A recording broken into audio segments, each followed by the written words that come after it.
All the successful revolutions of the past have been particularistic revolutions of minority classes, seeking to assert their specific interests over those of society as a whole. The great bourgeois revolutions of modern times often an ideology of sweeping political reconstitution, but in reality, they merely certified the social dominance of the bourgeoisie, giving formal political expression to the economic ascendancy of capital.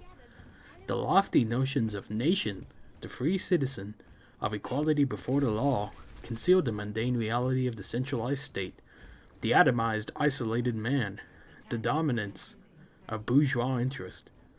Despite their sweeping ideological claims, the particularistic revolutions replaced the rule of one class by another, one system of exploitation by another, one system of toil by another, and one system of psychological repression by another. What is unique about our era is that the particularistic revolution has now been subsumed by the possibility of the generalized revolution, complete and totalistic. Bourgeois society, if it achieved nothing else, revolutionized the means of production on a scale unprecedented in history.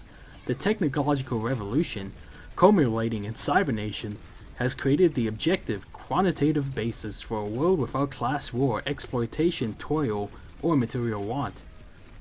The means now exist for the development of the rounded man, the total man, freed of guilt and the workings of authoritarian needs and training, and given over to desire and the sensuous apprehension of the marvelous. It is now possible to conceive of man's future in terms of a coherent process in which the bifurcations of thought and activity, mind and sensuousness, discipline and spontaneity, individuality and community, man and nature, town and country, education and life, work and play are all resolved, harmonized, and organically wedded into a qualitatively new realm of freedom. Just as the particularized revolution produced a particularized bifurcated society, so the generalized revolution can produce an organically unified, many-sided community.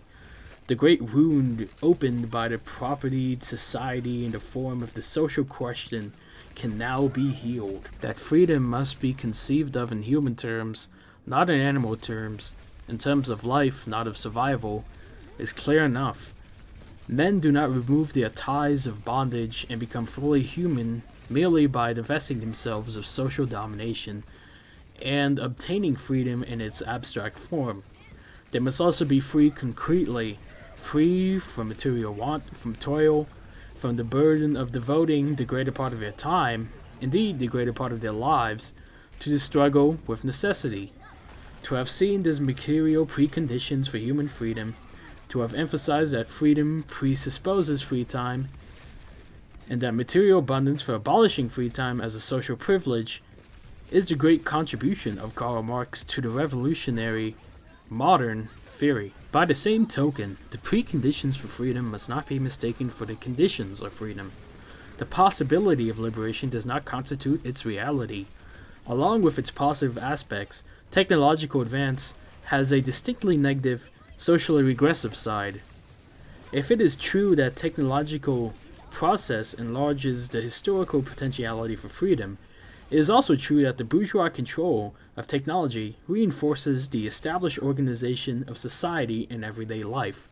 Technology and the resources of abundance furnish capitalism with the means of assimilating large sections of society with the established system of the proletariat. They provide the system with the weaponry, the detecting devices, and the propaganda media for the threat as well as the reality of massive repression. By their centralistic nature, the resources of abundance reinforce the monopolistic, centralistic, and bureaucratic tendencies of the political apparatus. In short, they furnish the state with historically unprecedented means of manipulating and mobilizing the entire environment of life, and for perpetuating hierarchy, exploitation, and unfreedom. It must be emphasized, however, that this manipulation and mobilization of the environment is extremely problematical and laden with crisis. Far from leading to pacification, The attempt of bourgeois society to control and exploit its environment, natural as well as social, has devastating consequences. Volumes have written on the pollution of the atmosphere and waterways, on the destruction of tree cover and soil, on the toxic materials in foods and liquids. Even more threatening in their final results are the pollution and destruction of the very ecology required for the complex organism such as man. The concentration of radioactive waste and living things is a menace to the health and genetic endowment of species.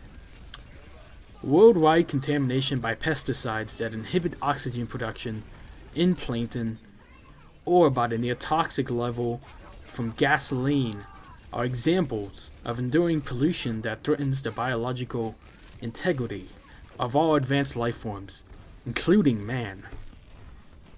No less alarming is the fact that we must drastically revise our traditional notions of what constitutes an environmental pollutant.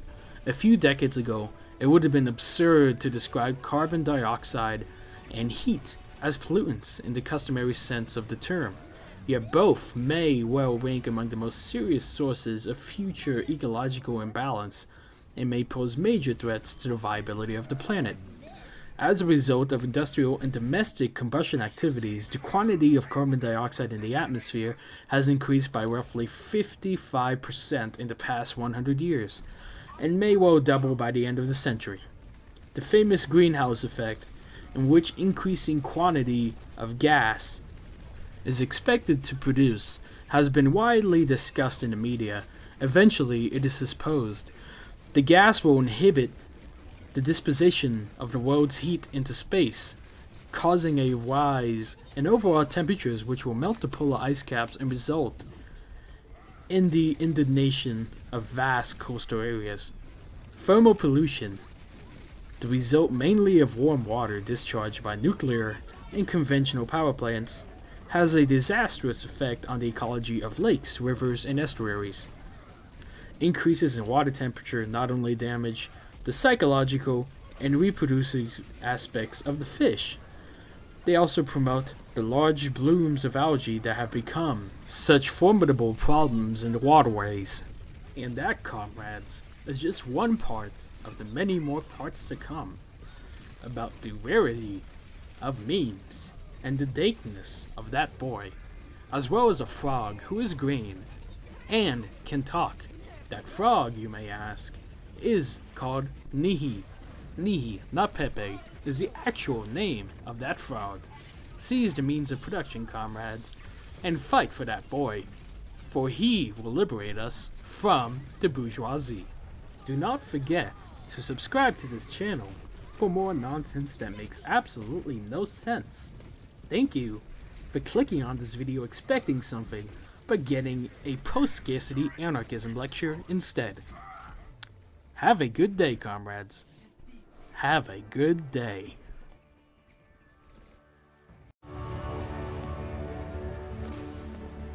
Play of the game.